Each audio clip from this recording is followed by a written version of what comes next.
Yo ingresé a la Universidad Nacional del Centro del Perú, se fundó como universidad comunal en los años 60 en la región central del Perú. De hecho, es la más importante de la zona. Ingresé el 2017 en calidad de hijo de comunero. Esa modalidad es interesante, ¿no? Había muchos beneficios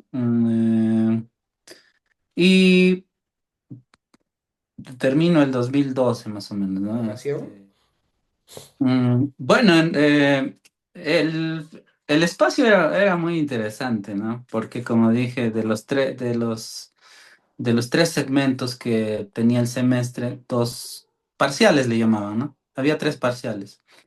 De los tres parciales, dos parciales eran exclusivamente clases en la universidad, clases teóricas. Y la última parcial, que era la tercera parcial, era vinculado estrictamente al trabajo de campo, ¿no? Que duraba aproximadamente un mes a un mes y medio, más o menos, ¿no? Y teníamos que ir a visitar a las comunidades muy cercanas de acá del Valle del Mantaro, ¿no? Yo recuerdo mi primera experiencia de trabajo de campo, en el taller de trabajo de campo, que así se llamaba el curso. Bueno, cambió de nombre, ¿no? Pero el primero se llamaba taller de trabajo de campo. Fue una comunidad que quedaba a 1 hora a 45 minutos de la universidad, ¿no?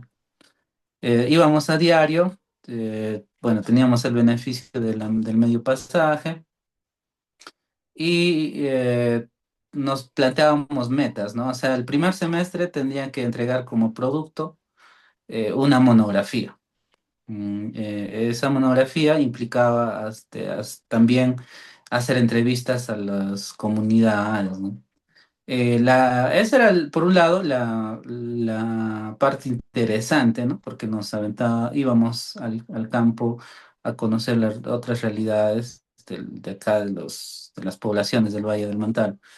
La gran desventaja era que íbamos sin un proyecto organizado respecto a los instrumentos de acopio de información y tampoco teníamos formación, o sea, en primer semestre no tienes formación de trabajos etnográficos, ¿no? Más bien lo íbamos descubriendo en el camino, ¿no? Eso sucedía en todos los semestres. Recién cuando era la temporada de trabajo de campo, era el momento para que tú puedas, en el mejor de los casos, construir tus instrumentos de investigación, ¿no? Ya en el tercer semestre recuerdo que nos dieron la tarea de hacer un diagnóstico de medicina tradicional, también en otro pueblo que se llama Zapayanga, que está a media hora de la Universidad del Centro. Es un pueblo muy tradicional, también muy conocido porque hay muchos curanderos. Y o sea, nos brindaban un asesor y lo que el asesor nos dio como sugerencia es hacer encuestas. O sea, y nuestro producto era encuestas de la población total de curanderos en la comunidad y no teníamos más allá otro tipo de asesoramiento como por ejemplo sistematización de los datos. O sea, todo lo que nosotros poníamos en el informe era, digamos, como sentido común, ¿no? Bueno, teníamos la ventaja del internet, que ahí teníamos acceso a algunas muestras, algunas guías, modelos. Y los informes, yo leí hace poco este informe que hice, hace más de 15 años. Ah, Es un informe muy pobre, pero la sistematización es bastante pobre, pero lo que sí rescato de esa temporada es la información y el acopio de datos, porque, o sea, si bien el asesor nos dio para hacer encuestas, pero nosotros hicimos intentos de hacer entrevistas. Yo recuerdo que mis compañeros hicieron cada uno entrevista a dos curanderos, ¿no? Y de ahí hay mucha información que lamentablemente nunca fue publicada. Solamente, y la gran desventaja es que, si bien es cierto, acopiábamos tanta información, había información muy valiosa, pero esa información nunca salía de las aulas universitarias. Creo que esa es el segundo defecto que tenía este programa de trabajo de campo, ¿no? Y bueno, mientras pasaba los ciclos, semestres se llaman, ¿no? Semestres académicos se llaman acá. Mientras pasaban los semestres académicos, facultad se tornaba más técnica. Los trabajos de campo ya no obedecían a estos proyectos etnográficos, sino más bien obedecían a proyectos de modelo de desarrollo que te planteaba el CEPLAN, ¿no? Entonces, lo que ya en los demás semestres, tus productos ya no eran monografías, etnografías, sino eran diagnósticos de desarrollo de cualquier distrito de aquí de la zona, ¿no? Teníamos acceso a las comunidades, o sea, eh, todo el Valle de Mantaro está rodeado por comunidades campesinas, comunidades, las mismas comunidades urbanas, etcétera. Es, como Arguedas decía, es un laboratorio, todo el Valle de Mantaro. Creo que esa era también una ventaja. Y la desventaja, sí, me parece la más grande, es que no íbamos formados metodológicamente. No, no lo teníamos, ¿no? Al menos que era la chamba de la facultad, digamos, o de los asesores, de los docentes. No, no íbamos con esa formación. Eso, y creo que en ese balance es interesante ver cuando ya conocíamos a otros antropólogos de otras regiones, principalmente de Lima, que es de la capital, ¿no? Eh, Tenían otras estrategias, todavía tenían una mirada clásica de la etnografía, que es de ir a conocer a los otros, a los diferentes. Ya. En la universidad nos formaban más como tecnócratas a tal punto de que nos decían, ¿de qué nos sirve leer a Malinowski si nosotros cuando vayamos a tener un trabajo en una ONG o en una municipalidad, un ministerio, nunca vamos a hacer trabajo de campo, nunca vamos a estar analizando a la cultura? Lo que nosotros tenemos que hacer es tener mente de emprendedor, mente de empresario, de gerente. Y eso me marcó mucho, ¿no? Sobre todo porque, o sea, uno está con la emoción de ahondar cada vez más en textos más duros, más rigurosos. Y lo máximo que leíamos, por ejemplo, y hasta ahora se sigue dando como curso o como libros de antropología, son libros de autoayuda. Y es como que el espacio académico, más que nada, es un espacio laboral para los docentes, ¿no? Y no hay una especie de exigencia, ni para ellos mismos ni para afuera. Eso por un lado, pero sobre todo obedece a un principio de subsistencia, creo, ¿no? Sobre todo también lo entendí porque cuando empecé a hacer un balance de todas las décadas, la década de los años 90 es una década muy oscura, trágica para la antropología del centro, o creo que para toda la antropología, porque no, ya, o sea, hasta los 80 eran las ONGs las que contrataban principalmente antropólogos, ¿no? En los 70 era la reforma agraria, creo que también convocaba muchos antropólogos, pero es en los años 90 en que la situación es oscura y crítica, ¿no? Y ven a la universidad como un espacio, como una oportunidad laboral, ¿no? Me parece que va por ahí, es todavía una especie de hipótesis que yo tengo, pero lamentablemente así se ha mantenido, ¿no? No, ya desde las aulas yo me he proyectado como intelectual, ¿no? Como académico. Y no solamente era individual, esa proyección era una proyección colectiva. En el 2009, con el bueno, con los compañeros del semestre, nosotros formamos una especie de círculo de estudios, a la cual le habíamos llamado Liu Yawar, que era todas las sangres, ¿no? ¿Por qué? Porque teníamos compañeros que venían del sur, de Ayacucho, de Huancavelica, estábamos los que vivíamos acá en la zona del centro y también teníamos compañeros que venían de Tumbes, de Cajamarca, y esa confluencia de los compañeros nos hizo ponerle ese nombre, Todas las Sangres, traducido al quechua, Liu Yawar. Y nuestra intención era formarnos autodidácticamente como antropólogos, como una crítica a la formación tecnocrática de la universidad, ¿no? Pero bueno, lo bueno es que nos hemos sido consecuentes con eso, hemos publicado, hecho etnografías autofinanciadas todas. Hemos fundado una revista, la revista se llama Etnológica, tiene la proyección, o sea, hemos sacado 3 números, tiene toda la formalidad, tiene un ISSN, o sea, nos queremos hacer una revista indexada de ciencias sociales de aquí al centro. Y el otro espacio que, bueno, fundamos Liu Yawar como ya como una empresa, o sea, se llama ahora Liu Yawar SAC, que brinda servicios de consultorías en distintos niveles, en distintos ámbitos de gestión, entre todas, ¿no? Al final, sí entendimos que la gestión sí es importante. Toda esta formación tecnocrática que hemos tenido en gran parte de la universidad, al final no era difícil, no es. O sea, que suficiente era que nos enseñen un semestre o dos y ya está, ¿no? Pero no era para comerse todo el ciclo, los ciclos académicos.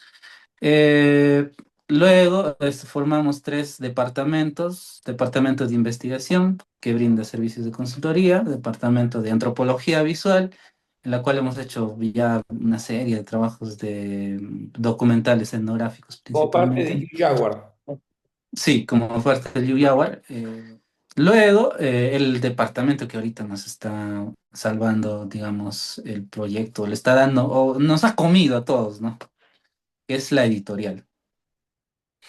En la editorial, venimos promocionando, difundiendo a autores locales, principalmente de la zona de la región del centro. Eso era nuestra primera intención, pero después vimos que también era posible publicar estudios de la zona de la región del centro de otros investigadores, ¿no? Sí, entonces nuestro rango cada vez se está ampliando, ¿no? Nuestro rango de difusión. Y al final nos dimos cuenta que somos un espacio periférico de resistencia académica, ¿no? Eso es. Este, con sede en la zona de la región del centro. Ya hemos tenido acercamientos de otros investigadores, antropólogos principalmente de Ayacucho, que ahí pues, se publicó un libro que se llama Escombros de la Memoria, panoramas de antropología de Ayacucho. ¿Cómo es?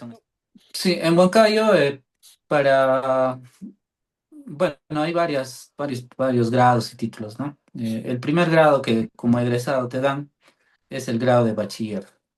Se supone que con eso ya demuestras que estás formado académicamente, ¿no? Para ser bachiller hay que cumplir requisitos como 4 meses de prácticas preprofesionales en cualquier institución, un año de haber hecho proyección social con un grupo de mínimo 8 estudiantes. Ahora piden ofimática y estudios básicos, en un nivel básico de inglés, ¿no? Con esos 4 requisitos ya eres bachiller. Para ser licenciado te piden justo el bachiller y una tesis de investigación. Yo realicé la tesis de pregrado en una comunidad de la provincia de Chupaca, aquí en el Valle del Mantaro. Ahí sí nos la hicimos la de Malinowski, ¿no? Nos fuimos 2 meses a la comunidad, convivimos con la comunidad, vimos todo, ¿no? El tema de mi tesis fue el proceso de extinción y desprestigio del quechua huanca. Nos interesaba saber por qué la generación de los padres o los abuelos ya no enseñan a los hijos menores, ¿no? Bueno, fue más que nada por invitación de mi colega, compañero Oscar Orihuela, que es eh, que teníamos la opción de presentar una tesis entre dos estudiantes, ¿no? Yo me comprometo un poco porque, uno, que estaba perdido, la verdad, ¿no? Estábamos perdidos, no sabíamos qué temas hacer, y lo que siempre los docentes nos sugieren es que puedas hacer una tesis en tu propia comunidad, porque ahí tienes la ventaja de que tienes a los informantes, o ya no vas a ver tanta dificultad en construir vínculos, ¿no? Entonces el vínculo, porque el vínculo ya lo tienes. Y otro es que no vas a hacer muchos gastos más logísticos, porque si es en tu comunidad, pues ahí tienes solo la alimentación, alojamiento, ¿no? Ese fue el caso de Oscar, ¿no? Tenía esa ventaja de que la comunidad se llama Cochangara, está a 40 minutos de Chupaca. Bueno, ¿no? Es una comunidad campesina, ¿no? Eh, y el interés que sí teníamos, ¿no? De hacer una investigación etnográfica pura, ¿no? Oscar tampoco, o sea, la desventaja de Oscar más bien era pues, que su papá era de la comunidad, pero él no, o sea, él había salido años, ¿no? Pero nos dimos con la sorpresa de que sí, pues era cierto de que incluso a ese capital cultural o capital social que tenían y que tienen tus papás son heredados, ¿no? Porque cuando Oscar decía yo soy hijo de tal persona, todos le conocían y decían, ah, ya, qué bueno, y ese vínculo ya se armó. No había dificultad para seguir construyendo, ¿no? Vínculos. Tanto así que una de sus tías nos da alojamiento y comida, ¿no? Bueno, nosotros financiamos eso. Y ya, pues, la misma comunidad también fue muy abierta con nosotros. Fuimos a la pequeña escuelita que tenía. Hicimos entrevistas, encuestas, fuimos a las chacras de los comuneros. Fue una experiencia bien inmersiva, ¿no? En la comunidad. La gran dificultad que sí teníamos era que cuando fuimos a la comunidad, y a la escuela, ellos creían que nosotros éramos profesores de quechua y que íbamos a enseñar quechua, ¿no? O sea, se confundió un teléfono malogrado y que tenían esa ilusión de aprender quechua, ¿no? Y tú, bueno, nos desilusionamos cuando contamos que solamente estamos investigando, porque sí nos interesaba saber por qué nosotros no habíamos aprendido el quechua, y que sí era de nuestro interés, ¿no? Oscar también tenía o compartíamos el tema principalmente, ¿no? Digamos, un poco para Aunque, contexto a la gente, cuando dices nosotros, o sea, tú surges de una comunidad quechohablante, ¿no? O sea, sí puedes ajá, explicar un poco sí. más de eso. Sí, mis propios papás, ¿no? Entienden ya, la generación de mis papás entienden el quechua. Difícilmente hablan algunas palabras. Ya y a mí ya no me enseñaron, ¿no? Pero sí me interesaba aprender. Y cuando conversábamos con Oscar, que era el compañero de tesis, decía, compartíamos lo mismo, ¿no? Porque a mí mis papás ya no me enseñaron. El papá de Oscar sí habla quechua, huanca, ¿no? Es más, él enseñó a otras generaciones también. Y nos llamaba la atención que detrás de todo este proceso había un proceso histórico, ¿no? Pendiente por explicar.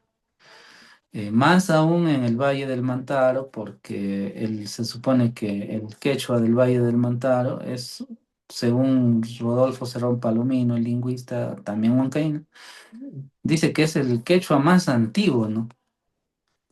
Y tanto será su antigüedad que es el proto-quechua todavía que queda vivo, ¿no? Interesante, interesante. Entonces, me dices que fueron 2 meses y para la elaboración de ese proyecto de tesis, ¿recibieron soporte de un profesor, de un asesor?